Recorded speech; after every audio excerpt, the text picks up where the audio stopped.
नमस्कार दोस्तों, स्वागत है आप सभी का एक बार फिर से। दोस्तों, अगर आप अपनी लाइफ में कुछ नया सीखना चाहते हैं तो चैनल को सब्सक्राइब जरूर करिएगा। दोस्तों, ये वीडियो एक बार अपने फायदे के लिए जरूर देखना। ये वीडियो देखने के बाद आपको समझ में आ जाएगा कि वास्तव में 1 जनवरी यानी नए साल के दिन किन वृक्षों को छूने से हमारी गरीबी मिट जाती है।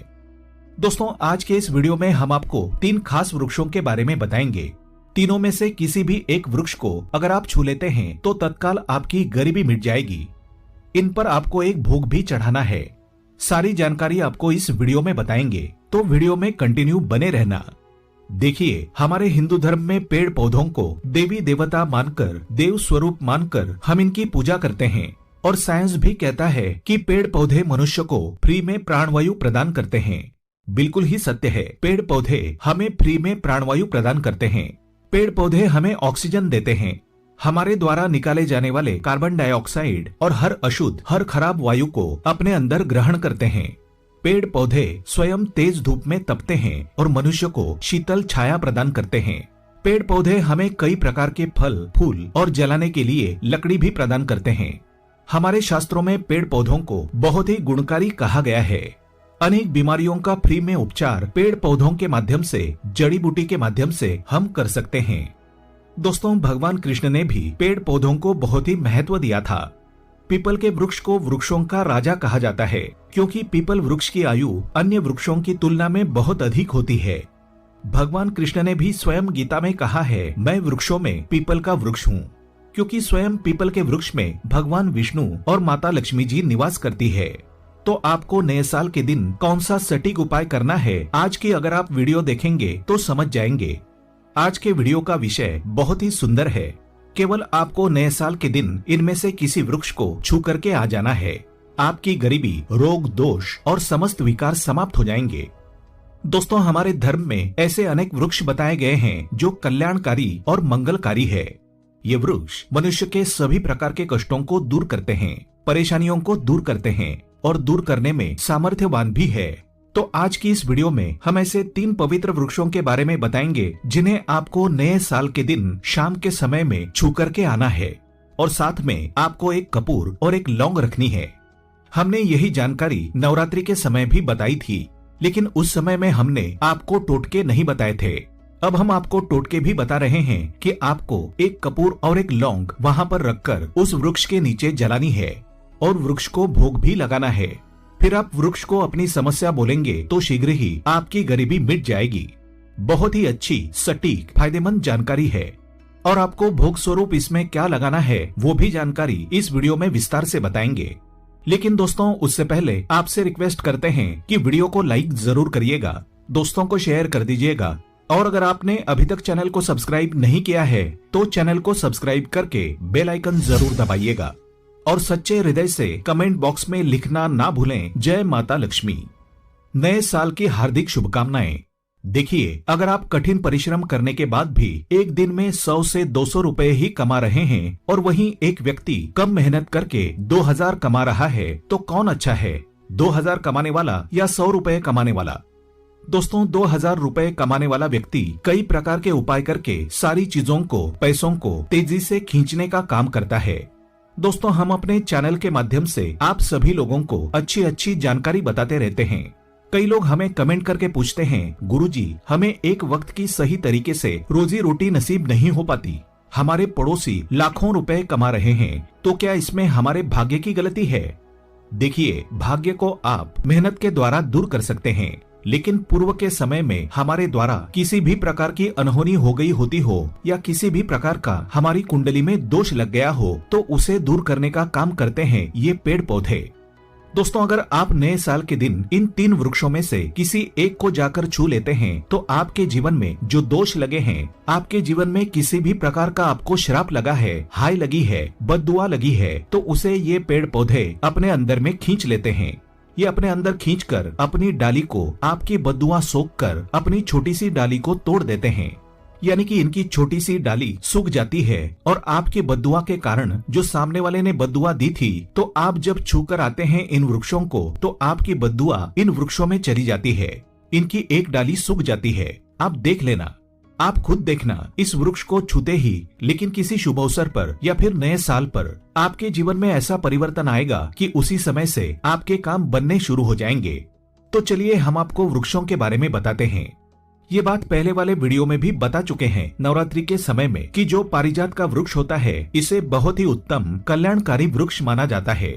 पारिजात का वृक्ष समुद्र मंथन से उत्पन्न हुआ था। आप सभी दर्शकों को ये जरूर पता होगा। और ये देवराज इंद्र के नंदनवन में स्थापित किया गया था। देवराज इंद्र का नंदनवन, जिसे माना जाता है कि स्वर्ग में है, वहां पर स्थापित करके रखा गया था पारिजात का वृक्ष। भगवान श्री कृष्ण मानव जाति के कल्याण के लिए इसे धरतीलोक लेकर आए थे। हर किसी हिंदू भाई को इसके बारे में जरूर पता होगा। सत्यभामा की कथा पढ़ेंगे तो इसकी जानकारी मिल सकती है। आप सर्च करके गूगल में भी देख सकते हैं। दोस्तों, ऐसा माना जाता है कि मनुष्य के शरीर में कितनी भी ज्यादा थकान हो, इस वृक्ष को छूते ही तत्काल बिल्कुल समाप्त हो जाती है। बहुत से लोग थकान होने पर इस वृक्ष को छूते हैं।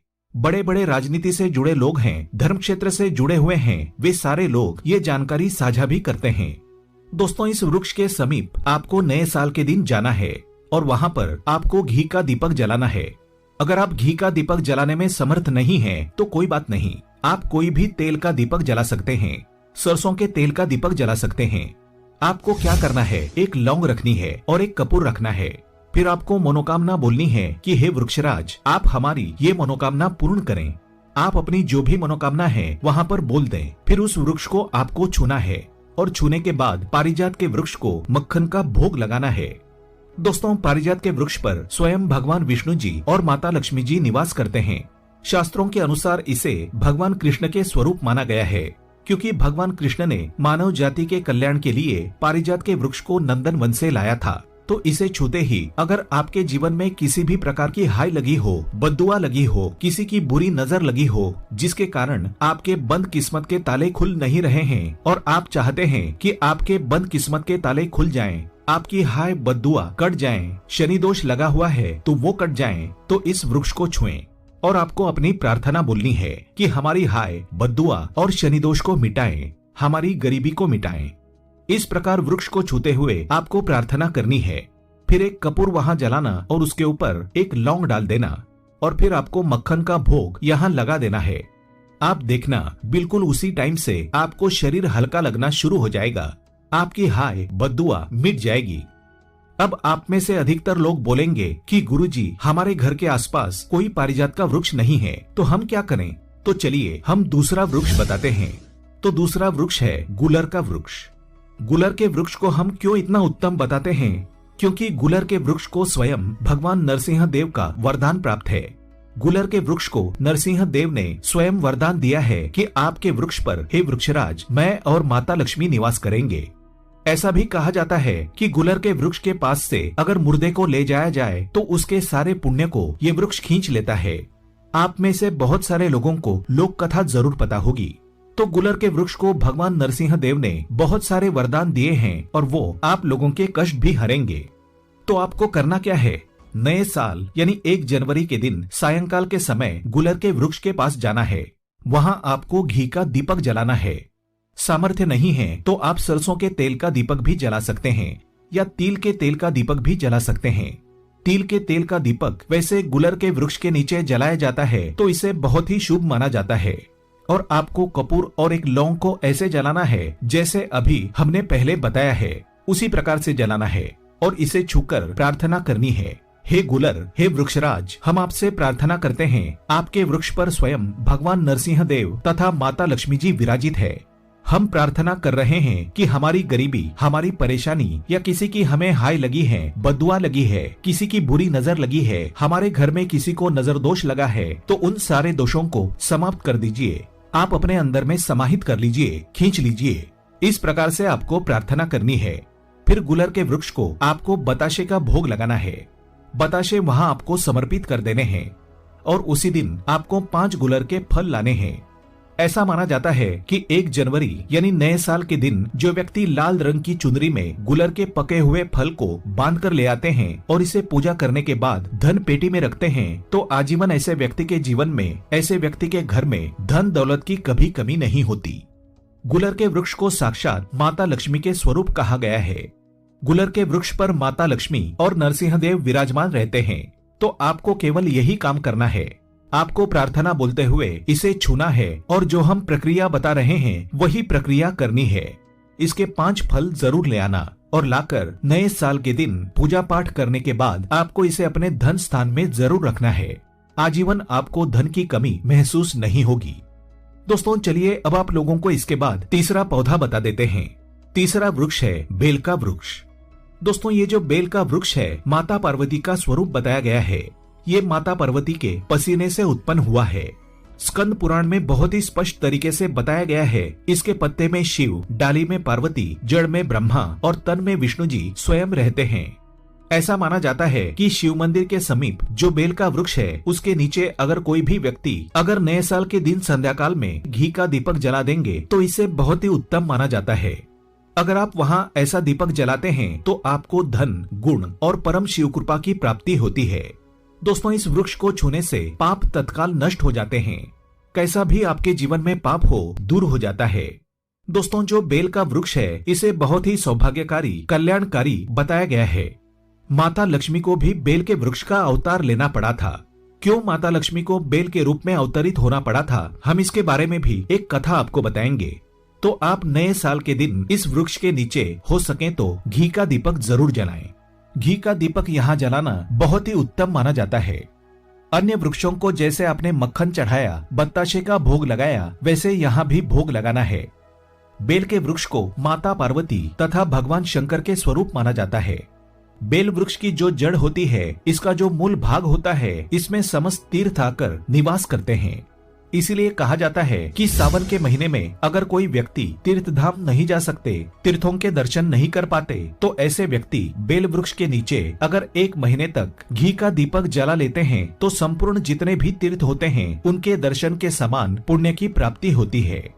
ये सारी जानकारी, गुप्त रहस्य आपको बताए जा रहे हैं ताकि आप सभी दर्शकों की आध्यात्मिक उन्नति हो।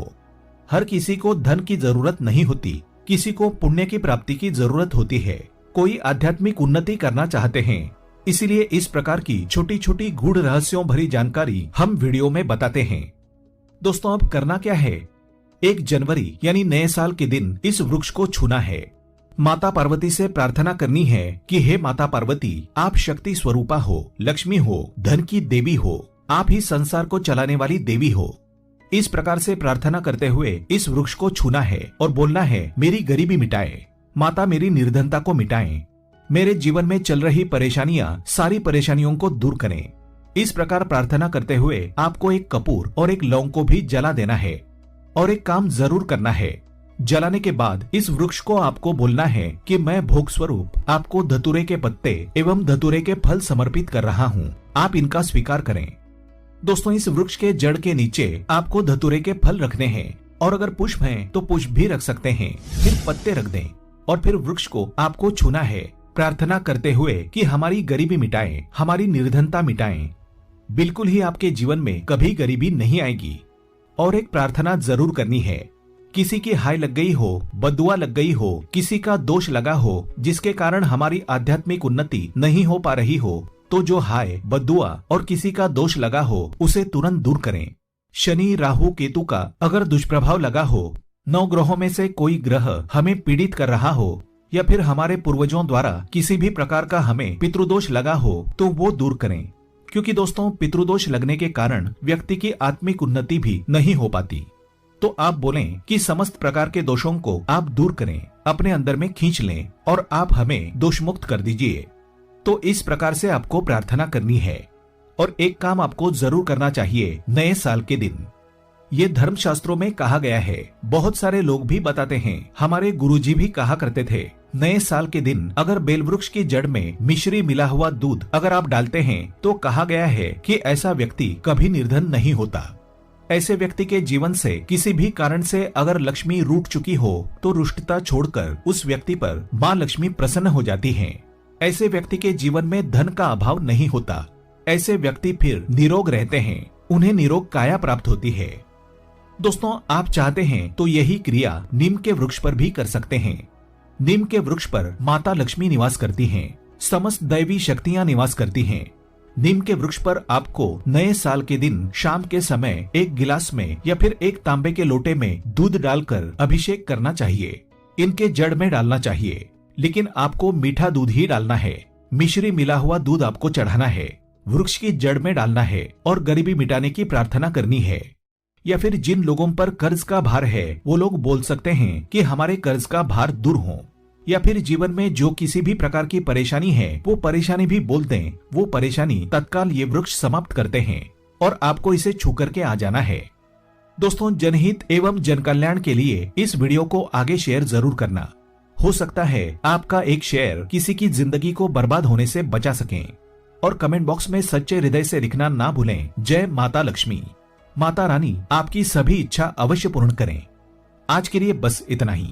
दोस्तों, अगर आपको ये वीडियो पसंद आया है तो वीडियो को लाइक करिएगा, दोस्तों को शेयर जरूर करिएगा और चैनल को सब्सक्राइब करके बेल आइकन जरूर दबाइएगा ताकि आने वाला नॉलेजेबल वीडियो आपको सबसे पहले मिले।